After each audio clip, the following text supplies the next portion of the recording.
우리 하나님의 말씀 보겠습니다. 하나님의 말씀 마태복음 18장 1절에서 6절의 말씀을 보시겠습니다. 마태복음 18장 1절에서 6절의 말씀을 우리 한 목소리로 함께 합독하시겠습니다. 그때에 제자들이 예수께 나와 이르되 천국에서는 누가 크니이까? 예수께서 한 어린아이를 불러 그들 가운데 세우시고 이르시되 진실로 너에게 이르노니 너희가 돌이켜 어린아이들과 같이 되지 아니하면 결단코 천국에 들어가지 못하리라. 그러므로 누구든지 이 어린아이와 같이 자기를 낮추는 사람이 천국에서 큰 자이니라.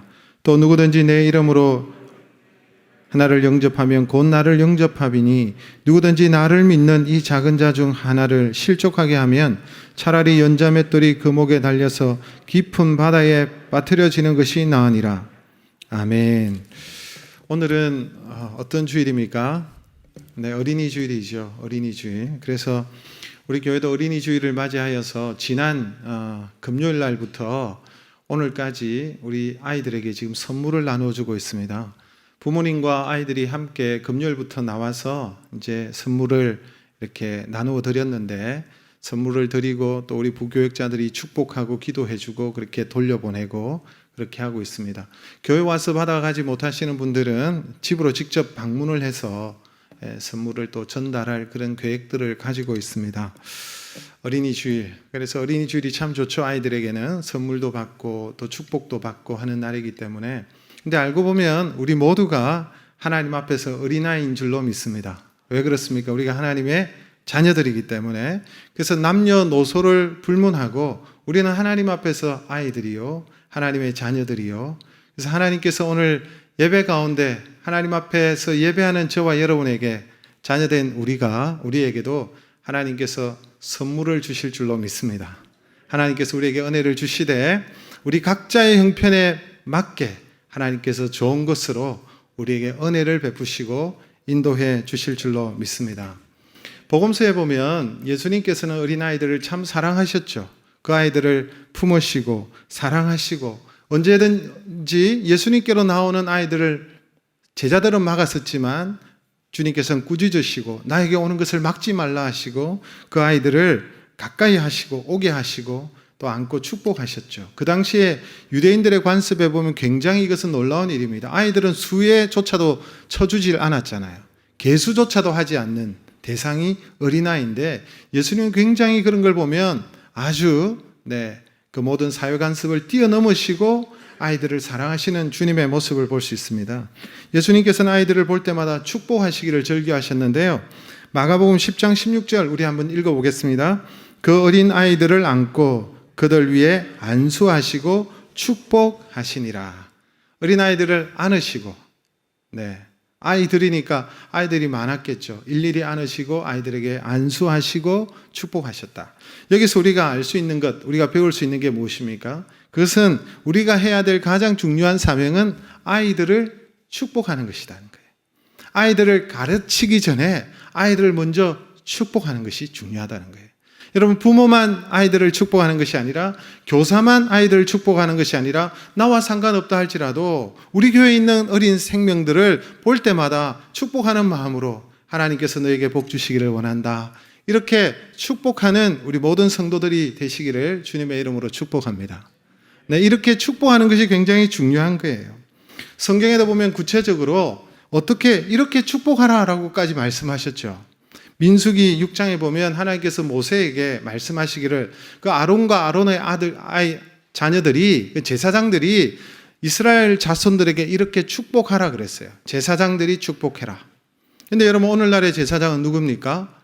목회자만 제사장이 아니라 우리가 만인 제사장이잖아요. 가정의 영적 제사장들 아닙니까? 그래서 여러분, 우리가 축복할 수 있는 대상들에게 다 축복해야 되는 거예요. 특별히 누구에게 축복해야 될까요? 자녀들에게 축복하는 거예요. 자녀들에게.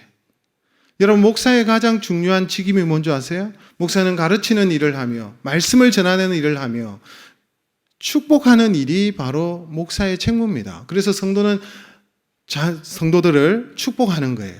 기도해주고 축복해주고 말씀을 전해주고, 그게 여러분 목사의 중요한 직무라고 되어져 있어요.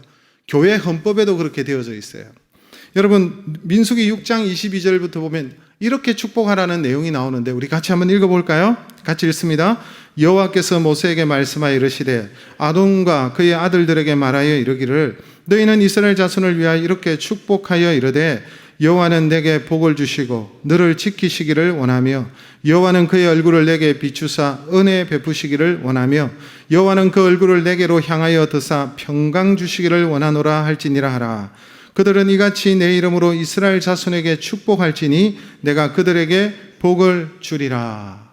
여러분 복은 누가 주시는 거예요? 복은 하나님이 주시는 것이죠. 여러분 사람이 복을 주는 것이 아닙니다. 복은 사람이 주는 것이 아니고 복은 부모가 주는 것은 아닙니다. 그러나 하나님께서 정하신 법칙이 있어요. 뭘 정하셨어요? 복은 하나님께서 주시지만 그 복의 통로는 우리가 되어야 된다는, 그 복의 통로는 부모라는 것입니다. 복의 통로는 교사라는 것입니다. 복의 통로는 여러분 어른들이라는 거예요. 여러분 부모가 복의 통로예요. 부모의 축복을 통해서 하나님의 복이 우리의 자녀들에게 흘러가게 될 줄로 믿습니다. 그래서 여러분 축복하는 거예요. 우리를 통해서 복이 흘러가도록 축복하는 것입니다. 그래서 부모가 이 땅에서 해야 될 가장 중요한 사명은 뭡니까? 아이를 꾸짖고 나무라고 하기 전에 뭘 하는 거예요? 복을 축복하는 것입니다. 어떻게 축복하라고 되어져 있습니까? 오늘 민수기 보니까 좀 길게 나오지만 짧게 요약하면 자녀들을 이렇게 축복하라는 거예요. 복을 주시고 우리 자녀들을 지켜주시고 우리의 자녀들에게 은혜를 베풀어 주시고 우리의 자녀들에게 평강을 주시옵소서. 한번 따라 하시겠습니다. 복을 주시고 지켜주시고 은혜를 베풀어 주시고 평강을 주시옵소서. 네 가지예요. 그래서 여러분 우리 자녀들에게 하나님의 복이 너에게 있을지어다. 하나님 우리의 자녀들을 지켜주시옵소서. 하나님 우리의 자녀들에게 복을 주시옵소서. 우리의 자녀들의 마음에 평강을 주시옵소서. 그렇게 늘 기도하시기를 주님의 이름으로 축복합니다. 그렇게 기도하면, 이렇게 기도하면 내가 그들에게 복을 주리라. 하나님께서 복을 주시는 분은 하나님이시요 복을 비는 자는 부모요. 그렇지요? 그래서 여러분 먼저 축복하십시오. 우리 자녀들을. 나는 이것도 못해? 너는 왜 공부를 안 해? 막 이렇게 하지 말고 하나님께서 너의 마음에 평강이 주실 줄, 하나님께서 너의 마음에 평강 주시기를 원하노라. 하나님께서 너에게 복 주시기를 원하노라. 하나님께서 네가 어디를 가든지 하나님께서 너를 지켜주시기를 원하노라. 얼마나 좋아요. 그러면 우리 자녀들이 좋아할 거예요. 축복을 주는 그 부모를 싫어할 자녀들이 어디에 있습니까? 그렇게 축복하면 자녀들이 부모의 말도 듣는 것입니다. 맨날 나무라기만 하니까 잔소리만 듣고 아이들이 말을 안 듣죠. 여러분, 예수님은 어린아이라고 절대로 함부로 하지 말라 그랬어요. 주님은 그들을 얼마나 귀하게 여기셨는지 오늘 본문에 말씀하고 있지 않습니까? 오늘 우리 마태복음 18장을 읽었는데 5절 6절 말씀 다시 한번 읽겠습니다.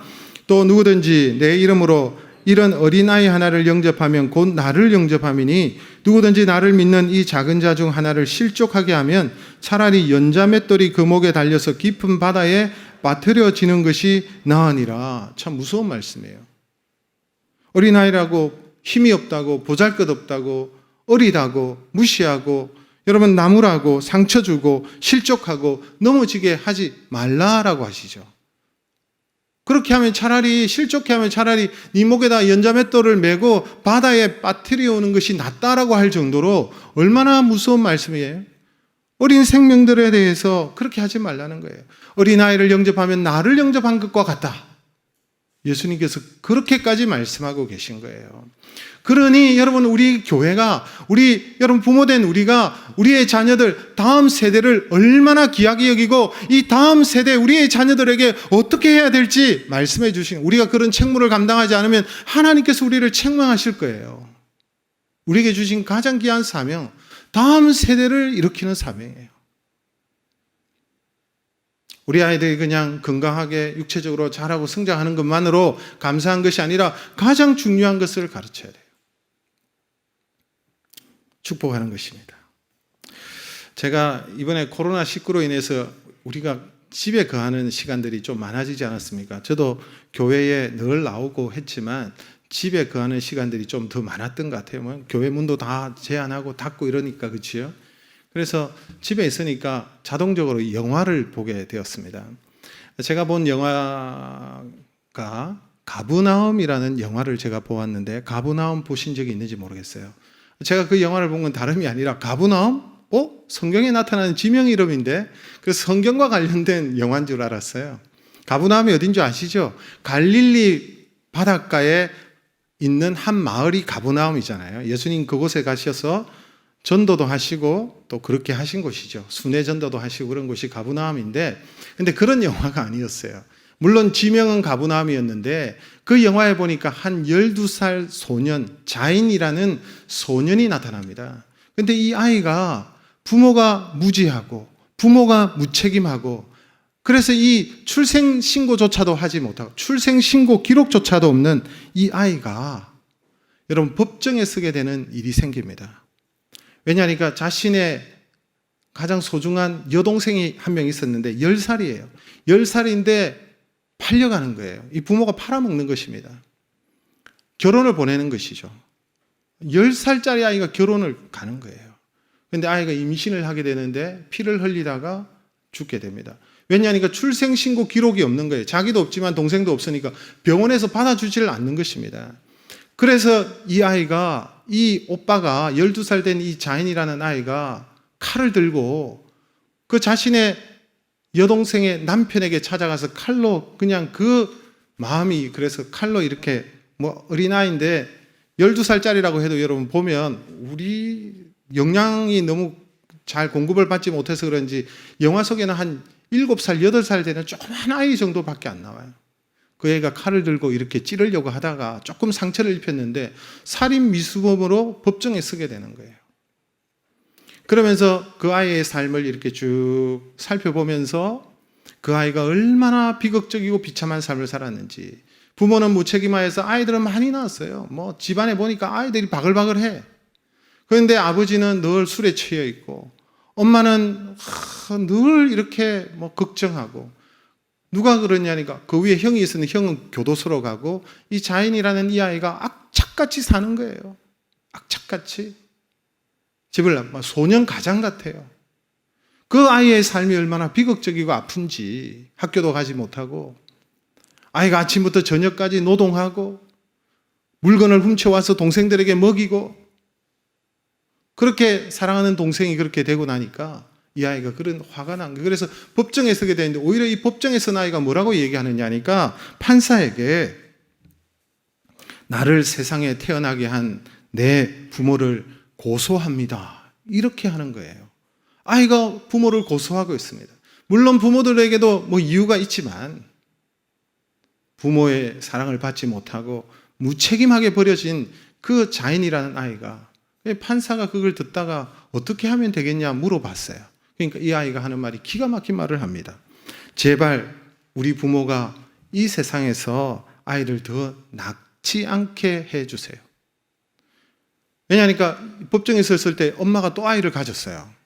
그러면 엄마가 하는 말이, 네 동생은 죽었지만 신이 나에게 또 자녀를 줘서 위로가 되지 않느냐 이러니까 이 아이가 질색팔색을 하면서 제발 우리 부모가 더 이상 아이를 낳지 말게 해주세요. 그 아이는 나처럼 또 될 것이니까요. 여러분, 그 영화를 보면서 제가 너무 마음이 아팠어요. 부모가 아이를 사랑하고 축복하고 책임을 지고 해야 되는데, 여러분, 부모의 가장 큰 책임이 무엇입니까? 하나님의 이름으로 아이에게 축복하는 것입니다. 아이들이 여러분 가르쳐야 되고 양육해야 되고 먹여야 하고 이런 책임들이 있지만, 가장 먼저는 여러분 축복하는 자녀들 축복해야 되겠죠. 하나님 우리 자녀에게 복을 주시고 우리 자녀들을 지켜주시고 우리 자녀들에게 하나님 은혜를 베풀어 주시고 우리의 자녀에게 평강을 주시옵소서. 근데 오늘 참 주님께서 이런 말씀을 하고 계시죠. 무슨 말씀? 우리 보고 뭐가 되라는, 어린아이와 같이 되라라는 말씀을 오늘 예수님께서 하고 계십니다. 어린아이와 같이 되지 아니하면 너희들은 결단코 천국에 들어갈 수 없느니라, 이런 말씀을 또 하고 계시더라는 것입니다. 여러분 3절의 말씀을 다시 한번 읽겠습니다. 이르시되 진실로 너희에게 이르노니 너희가 돌이켜 어린아이들과 같이 되지 아니하면 결단코 천국에 들어가지 못하리라. 주님께서 강력하게 말씀하시는 거예요. 천국에 못 들어갈 거야? 못 들어갈지도 몰라? 그런 말이 아니라 매우 강조하죠. 결단코 이중적으로 강조하면서 천국에 들어가지 못한다라고 말씀하고 있는 거예요. 여러분, 어린아이만 천국에 들어가는 것입니까? 여러분, 물론 어린아이와 같이 되어야 한다는 이 말은 무슨 의미입니까? 비유적인 의미죠. 어린아이가 가지고 있는 특성, 어린아이가 가지고 있는 그 특성을 주님께서 말씀하시는 거예요. 그러면서 너희들이 어린아이와 같이 되어야 된다는 거예요. 그래야 천국에 들어간다는 것입니다. 여러분, 천국에 들어간다는 말이 무슨 말입니까? 나중에 우리가 미래에 들어가는 곳이 천국이죠. 우리가 죽음을 거쳐서 천국에 들어갑니다. 그런데 여러분, 좀 더 우리가 생각해야 될 점은 이 땅에서도 천국을 누리는 삶을 살아야 되는데 이 땅에서도 천국을 누리며 사는 방법이 뭐냐? 어린아이와 같이 되면 우리가 앞으로 미래에 천국에 들어갈겠지만 이 땅에서도 천국과 같은 삶을 누리며 살 수 있다는 거예요. 여러분, 예수님께서 항상 강조하신 내용이 있죠. 복음서에 보면 뭘 강조하셨습니까? 무엇을 먼저 구하라 그랬어요? 너희는 먼저 그의 나라와 그의 의를 구하라. 그의 나라가 무엇입니까? 그의 나라는 하나님의 나라죠. 하나님의 나라는 무슨 말입니까? 다른 말로 하면 하나님의 나라는 천국입니다. 천국. 하나님의 나라는 천국. 여러분 자꾸 찾고 가시면 안 돼요. 성경에 보니까 하나님의 나라 했다가 천국이라고 했다. 천국이 하나님의 나라예요. 하나님의 나라가 천국이에요. 그런데 하나님은, 주님은 뭐라고? 너희는 먼저 하나님의 나라, 천국을 먼저 구해라 그러잖아요. 천국을 먼저 구해라. 천국이 하나님의 나라가 제일 중요하고 이게 우선순위다. 우리가 하나님의 백성이 되었으니까 하나님의 나라를 구하는 삶을 살아라는 것인데요. 여러분, 그래서 성경의 가장 중요한 주제는 하나님의 나라입니다. 천국입니다. 하나님이 이 땅에서도 하나님의 나라를 이루시기를 원하죠. 구약에 보세요. 하나님께서 아브라함을 부르셨죠. 아브라함을 부르신 이유가 무엇입니까? 나라를 세우기 위해서 그래요. 하나님께서 아브라함에게 복을 주시지만 너가 복의 근원이다라고 말씀하시지만 뭐라고 말씀하셨죠? 내가 네 씨로 말미암아 무엇을 이루고? 민족을 이루고 나라를 이루겠다고 말씀하시잖아요. 그래서 아브라함을 여러분, 하나님께서 아브라함을 통해서 하나님의 나라를 이 땅에 세우기를 원하는 거예요. 이 땅은 여러분 사단의 나라잖아요. 악의 나라잖아요. 그 가운데 하나님의 백성들을 찾아내시고 하나님의 나라를 건설하기를 원하시는 거예요. 그래서 신약에 와서는 예수 그리스도를 통하여 예수의 나라죠. 하나님의 아들의 나라, 천국, 하나님의 나라를 말하는 거예요. 하나님의 다스림을 받는 나라. 그래서 우리가 하나님의 자녀가 되었기 때문에 우리가 하나님의 자녀로서 이 땅에 하나님의 나라, 천국의 기쁨과 천국을 누리는 백성으로 살아야 된다는 것입니다.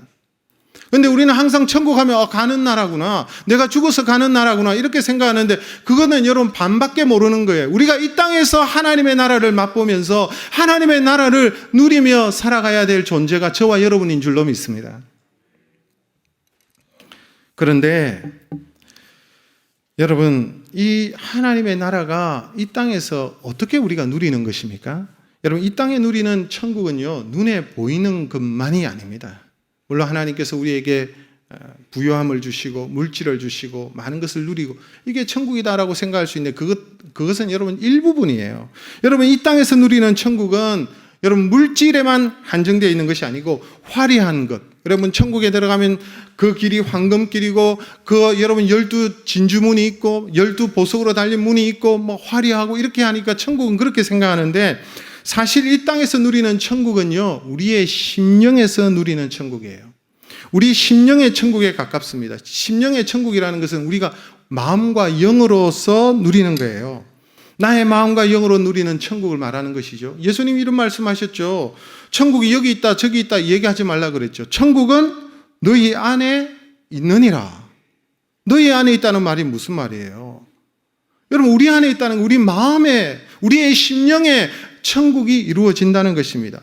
여러분, 성도는 때로는 고난이 있고 어려움이 있고 핍박이 있고 여러분 근심이 있고 어려움이 있지만 늘 마음에 천국을 누리며 살아가는 존재가 성도라는 것입니다.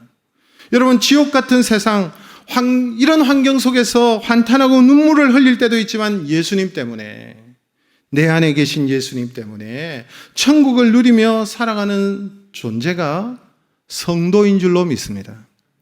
여러분, 찬송가 438장에 이런 가사가 있잖아요. 높은 산이 거친 들이 초막이나 궁궐이나 내 주 예수 모신 곳이 그 어디나 뭐라고요? 하늘나라 할렐루야 찬양하세 내 모든 죄 사함 받고 주 예수와 동행하니 그 어디나 무엇이라고요? 하늘나라. 여러분, 내가 초막에 살더라도, 내가 그친 들에 살더라도, 궁궐에 살더라도, 때로는 어려운 가운데 처할지라도, 고난 가운데 있을지라도, 모든 환경이 나를 무너뜨리려고 하더라도 내 안에 있는 하나님의 나라, 내 안에 있는 내 심령에 이루어진 이 천국을 빼앗아갈 수 없다는 것입니다. 그래서 우리는 자꾸만 천국을 미래에 가는 나라로만 생각하는 것이 아니라 이 땅에서 누리는 존재가 되어야 되는 거예요. 여러분, 우리가 부자가 되고 물질이 많아지고, 여러분, 우리가 위대한 일을 하고 큰 집에 살고 좋은 차를 타고 다니고 이 세상에서 성공하는 것도 중요하지만 그 전에 저와 여러분의 마음에 무엇이 이루어져야 돼요? 우리의 심령에 천국이 이루어져야 될 줄로 믿습니다. 아무리 여러분 좋은 집에 살고 부자가 되고 좋은 차를 타고 여러분 수많은 그런 많은 빌딩을 가지고 있고 그렇다 할지라도 내 심령이 지옥이면 무슨 소용이 있어요? 내 마음이 지금 지옥 같은데. 여러분, 부자라고 다 여러분 행복해요? 부자들의 심령이 지옥 같습니다. 힘 있는 사람, 권력을 가진 사람이 지옥 같아요. 요즘 제가 보니까 미국 대통령 트럼프가 마음이 지옥 같을 것 같아요. 재선을 앞두고 있는데 지금은 코로나 때문에 막 경제도 무너지고 엉망이니까 지옥 같은 마음일까 아닐까 이런 생각이 들어요. 힘이 있다고 여러분 그 마음에 천국이 임하는 게 아니에요.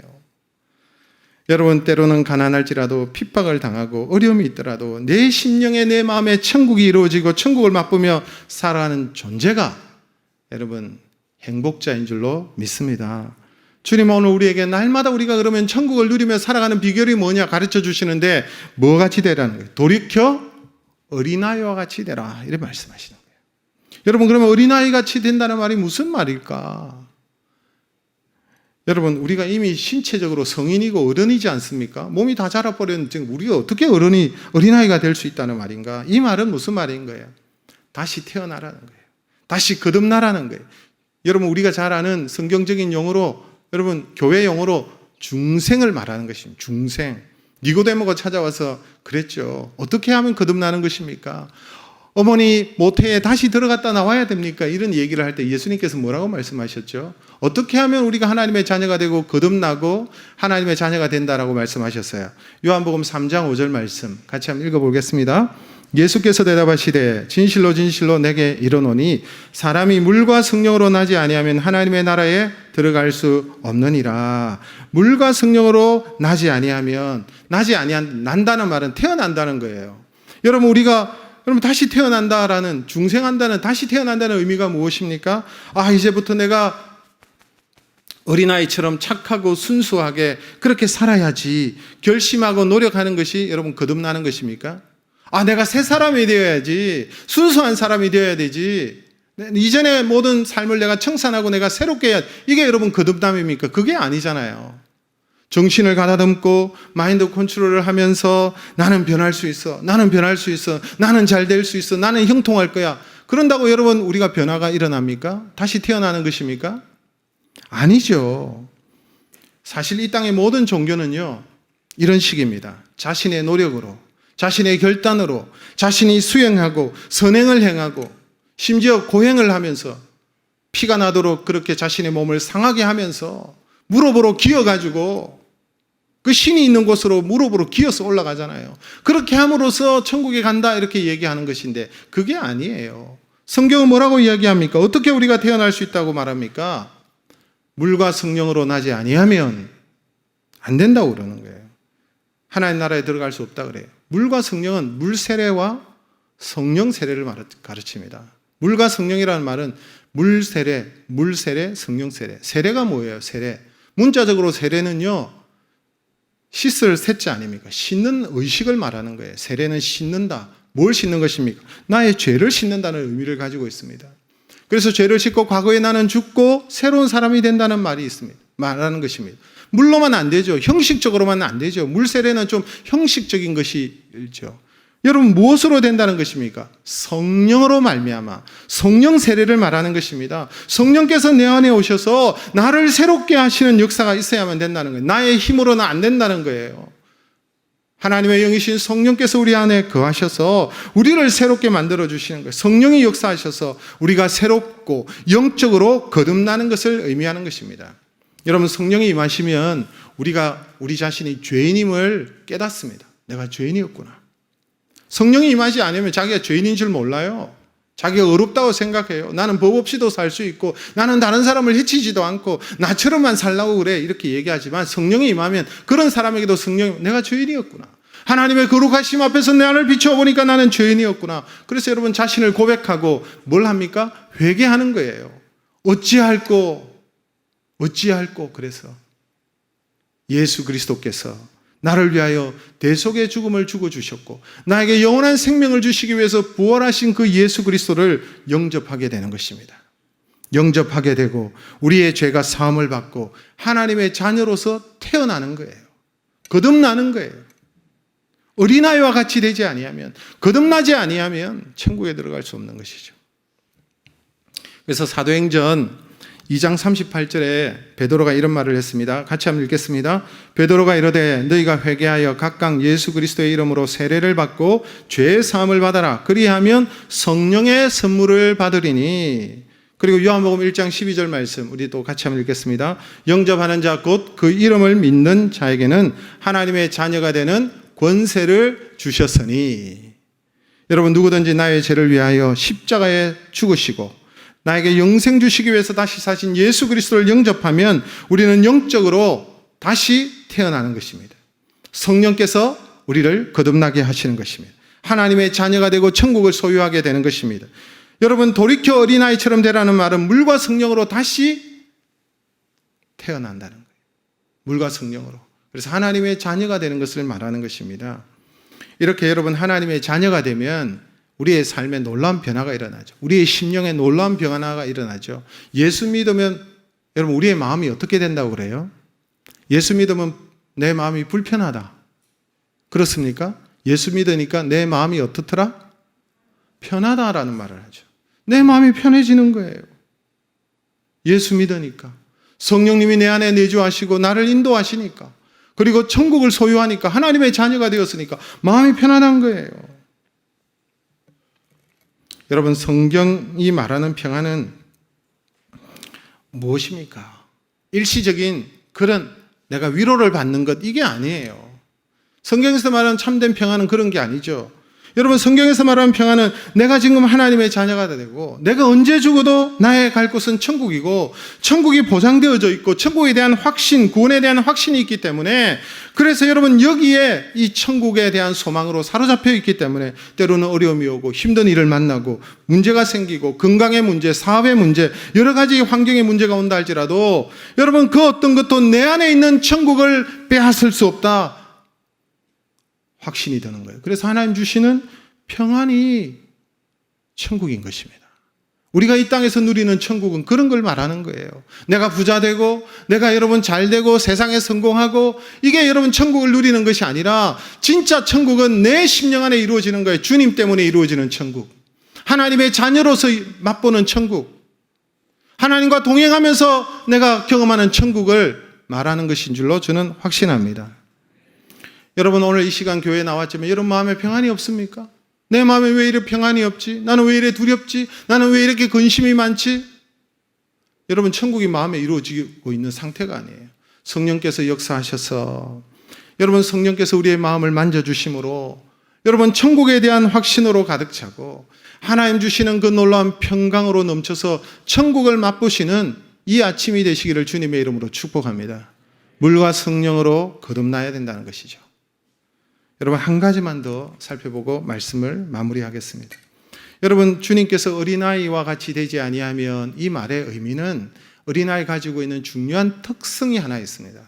오늘 본문에도 말씀하고 있는데요. 4절의 말씀을 같이 한번 읽겠습니다. 4절 같이 읽습니다. 그러므로 누구든지 이 어린아이와 같이 자기를 낮추는 사람이 천국에서 큰 자이니라. 어린아이와 같이 자기를 뭐 한다고요? 낮춘다. 낮춘다는 말의 의미는 무슨 의미일까요? 겸손한 거예요. 겸손한 거예요. 여러분, 어린아이와 같이 아니하면 이 자기를 낮추는 사람이라는 것을 의미하는, 겸손을 의미하는 것입니다. 뭐 어린아이 가지고 있는 유치함, 어리석음, 아이들을 유치하고 어리석음이 있죠. 그런 걸 의미하는 것이 아니라 겸손함을 주님께서 꼭 꼬집어서 말씀하시는 거예요. 이 겸손은 어떤 의미입니까? 이 겸손은 이런 것입니다. 여러분, 아이들은 본질적으로 연약하잖아요. 아이들이 여러분 부모의 도움 없이 어떻게 살 수 있습니까? 아이들은 본질적으로 연약하기 때문에 혼자의 힘으로 살 수 없고 부모의 품 안에 있을 때에 평안한 거예요. 그래서 아이들은 엄마를 찾고 아빠를 찾고 엄마 아빠가 보이지 않으면 불안하고, 여러분 그게 겸손을 말하는 것입니다. 나는 부모가 없이는, 나는 엄마가 없이는 나는 살아갈 수 없다는 거예요. 마찬가지로 하나님의 백성들은 뭐라는 거예요? 나는 하나님 없이는 살 수 없습니다. 하나님의 은혜가 아니고는 나는 설 수 없습니다. 나는 연약합니다. 나는 부족합니다. 나는 죄인입니다. 하나님, 나는 하나님 없이는 안 됩니다. 이렇게 고백하는 것이 영적인 겸손함의 모습인 거예요. 그래서 나는 하나님이 필요합니다. I need Jesus Christ. 나는 예수 그리스도가 필요합니다. 나는 하나님의 은혜가 아니고는 안 됩니다. 이런 자가, 어린아이 같은 이런 자가, 겸손한 자가 천국에 들어가고 천국에서는 큰 자다라고 말씀합니다. 여러분, 오늘 본문에서 제자들이 서로 싸우잖아요. 뭘로 싸웁니까? 누가 크냐? 천국에 들어가면 누가 크냐? 이걸로 싸웁니다. 내가 크다, 네가 크다, 막 이렇게 얘기하죠. 보세요. 이 천국 제자들은 천국 자체에 대해 관심 별로 없어요. 천국에 대한 관심은 없고 뭐에 대한 관심이 있어요? 천국에서 네가 크다, 내가 크다, 이게 서로 크다고 지금 다투는 것입니다. 본질에는 관심이 없고 다른 것에 관심이 있는 거예요. 비본질적인 것. 자꾸 본질에서 떠나고 다른 걸 자꾸만 생각하면 본질을 잃어버리는 거예요. 여러분, 이 제자들의 마음에 천국을 누리고 있습니까? 아니죠. 천국을 누리는 것이 아니라 지금 서로 시기하고 다투고 막 악한 감정이 생기고 천국이 아니라 지옥 같은 걸 느끼는 거예요, 지금. 여러분, 어린아이와 어른의 차이가 무엇입니까? 아이들은 어른들은 이 본질에 별로 관심이 없는 것 같아요. 늘 욕심, 욕망, 이런 데 눈이 어두워가지고 여러분 천국을 보지 못할 때가 많습니다. 그래서 천국을 누리지도 못하는 거예요. 자신을 높이고 자신을 과대평가하고 자신 교만하고, 내가 얼마나 신앙의 연소가 많으면 내가 얼마나 성경에 대한 지식이 많은데 교만하고, 어느 순간에 나도 모르게 막 교만해 보여. 직분 때문에 막 교만해지고 말이죠. 저도 하나님 앞에서 초심을 잃지 않도록 하나님 앞에 기도합니다. 처음 이 열린 하늘문교회 처음 왔을 때에, 여러분 30대 후반 40대에, 그냥 40도 안 됐죠. 만으로. 그 나이에 왔을 때 하나님 앞에서 벌벌벌 떨면서 하나님 앞에서 그렇게 목회를 했던 저가 원래 벌써 여러분 14년째 아닙니까? 그러다 보니까 여러분 이 마음이 바뀔까 봐 두렵더라고요. 여러분, 교만하면 천국을 누리지 못하는 거예요. 겸손한 자만이 천국에 들어갈 수 있는 거예요. 어린아이와 같이. 천국은 많이 가지려고 하는 욕심을 부리는 엄마의 얼굴에 있지 않고, 엄마의 팔에 안겨 아무 걱정 없이 욕심도 없이 만족하며 엄마의 품에 안겨 자는 아이의 얼굴에 있다. 그런 말을 하지 않습니까? 예수님께서 이렇게 욕심 많은 어른들에 대해서 이런 말씀을 하신 적이 있어요. 마태복음 11장 25절 말씀 같이 한번 읽겠습니다. 그때 예수께서 대답하여 이르시되 천지의 주제이신 아버지여, 이것을 지혜롭고 설기 있는 자들에게는 숨기시고 어린아이들에게는 나타내심을 감사하나이다. 세상에서 똑똑하고 경험이 많고 많이 배우고 많이 가졌다고 생각하는 이런 어른들의 마음은 어두워져 있는 자들이고, 그러나 하나님의 나라의 진리를, 그러니까 하나님의 나라의 진리도 듣지도 않고 보이지도 않는 거예요. 그러나 어린아이처럼 자신을 낮추는 자는, 이 겸손한 자는 하나님의 나라가 보이고 하나님의 나라가 들리고 하나님의 나라가 만져지고 느껴지고 경험하는 천국을 경험하게 된다는 것입니다. 여러분, 겸손한 사람만이 천국을 소유할 수 있습니다. 여러분, 겸손한 자의 특징이 뭔지 아세요? 겸손한 자의 특징은요, 감사입니다. 겸손한 사람은 제가 지켜보니까 감사가 많은 사람이에요. 교만한 사람은 감사가 없어요. 겸손한 사람만이 감사합니다. 이 감사하는 마음이 넘칠 때에 천국이 더 확장돼요, 우리 마음에. 우리의 심령에 천국이 더 넘치는 거예요. 천국을 누리는 거예요. 우리가 깨달아야 할 것이 있습니다. 겸손이 사라지면, 교만과 시기가 찾아오는 순간에 천국은 점점점 작아지고 사라져버리는 거예요, 우리 심령 가운데. 제자들은 지금 천국에 대해서 얘기하는 것처럼 보이지만 그들 안에는 지금 다툼으로 천국이 없어요.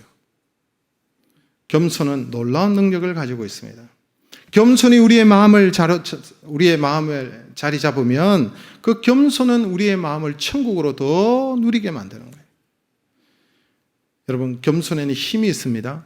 겸손은 엄청난 성공 가운데서도 실수하지 않도록 만들어줍니다. 겸손은 큰 실패와 비난 가운데서도 실망하지 않게 만들어줍니다. 겸손은 무슨 일을 하든지 우리에게 항상 평안을 줍니다. 겸손한 자만이 천국에 들어갈 수 있고 천국을 누리게 된다는 거예요. 어린아이처럼 겸손한 자. 그러나 겸손이 떠나면 우리 안에 천국이 떠나고 지옥이 찾아옵니다. 봉사를 할 때에도 겸손이 있으면 천국이 됩니다. 우리가 여러분 교회 안에서 봉사를 하잖아요.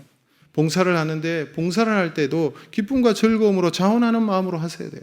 내가 봉사하면서 왜 김 집사도 안 나오고 박 집사도 안 나오고 이 집사도 안 나오고 누구는 안 하고 이러면 여러분 이 봉사로 주의 선한 일을 하러 왔는데 뭐가 돼요? 지옥이 돼요, 마음이. 그러지 말아야 된다는 것입니다. 여러분, 겸손이 있어야 천국이 되고 교만이나 원망이 있으면 지옥으로 바뀌는 거예요. 선한 일을 할 때, 주님의 일을 할 때, 의로운 일을 할 때, 선교를 할 때 겸손이 있으면 천국이 되지만 그것이 사라지면 지옥이 되는 거예요. 교회는 자기가 의인이 아니라 자신이 죄인이라고 생각하는 겸손한 자들이 많을 때 그 교회는 천국이 됩니다. 자신이 의인이라고 생각하고 잘났다고 생각하는 사람들이 많이 모인 교회는 지옥처럼 바뀝니다. 하나님께서는 한 번씩 우리가 죄 짓는 자리에 그대로 두시는 경우가 있어요. 왜 그럴까요? 자신이 어느 순간에 자신이 깨닫기 때문에, 그래서 겸손해질 수밖에 없기 때문에 그렇습니다. 로마서 5장 20절에 보니까 죄가 더한 곳에 뭐가 더하더라고요? 은혜가 넘쳤다고 그랬어요. 왜 그래요? 무슨 은혜입니까? 나는 어쩔 수 없는 죄인이구나 하는 것을 깨닫게 될 때 비로소 사람은 겸손하게 되는 것이죠. 겸손해지면 그 안에 천국이 임하는 것입니다. 나는 하나님의 은혜 없이는 안 됩니다. 나는 십자가 주의 보혈이 아니고는 나는 설 수 없는 존재입니다. 문제는 우리의 교만함입니다. 성령님이 우리를 거듭나게 하셔야 돼요. 성령께서 우리의 마음을 부서뜨리고 우리의 악함을 부서뜨리고 우리의 교만을 부서뜨려야 겸손해질 때에 여러분 천국에 들어가고 천국에서 큰 자가 되고 천국에서 놀라운 은혜를 이 땅에서도 누리게 될 줄로 믿습니다. 말씀을 맺습니다. 주님께서는 우리에게 돌이켜 어린아이와 같이 되라고 말씀하셨습니다. 어린아이가 된다는 말은 성령 안에서 물과 성령으로 거듭나는 거예요. 중생하는 거예요. 예수 그리스도를 영접하는 거예요. 그럴 때 하나님의 자녀로서 다시 태어나는 것입니다. 주님께서는 우리에게 어린아이와 같이 되라고 말씀하셨습니다. 어린아이처럼 자기를 낮추고 겸손한 자에게, 본질상 나는 연약하고 혼자의 힘으로 설 수 없고 오직 하나님의 은혜, 하나님의 품안만 했으면 평안을 누릴 수 있는 존재임을 고백하는 자에게, 이런 겸손한 자에게 천국을 누리며 살아갈 수 있다고 말씀하셨습니다.